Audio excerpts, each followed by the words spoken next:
Hello hi friends, మనం ఇప్పుడు బోటీ ఫ్రైని కలుపులాంపులు ఎట్లా చేస్తారో అట్లా చేసి ఇప్పుడు చూసిస్తాను. ఇప్పుడు ముందు మనం ఏం చేసుకోవాలంటే కడాయి పెట్టి అందులో ఉల్లిగడ్డలు కొద్దిగా గరం మసాలాలు వేసి వేయించుకోవాలి.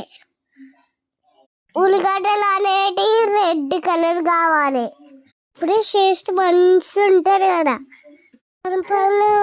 బోటీ ఎంత తిన్నారో కామెంట్ చేయండి. ఉల్లిగడ్డలు వేరాక అల్లం ఎల్లిగడ్డ వేసి పాలి తర్వాత మనం ఉడికించిన బోటీ వేయాలి. వేసాక అందులోకి కొద్దిగా ధనియాల పొడి, ఉప్పు, మసాలా అవన్నీ వేసి కలుపుకొని అవన్నీ వేసి వేయించుకోవాలి. అప్పుడు చూడండి బోటీ ఎట్లుంటుందంటే ఖతర్నాకుంటుంది. మీరు కూడా ఇంట్లో తయారు చేయండి, చేసి కామెంట్ చేసి చెప్పండి.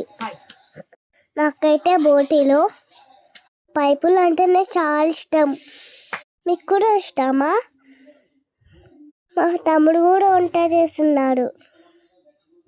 అంతా అయిపోయాక కొత్తిమీర, నిమ్మకాయ రసం వేసి తీసుకోవాలి.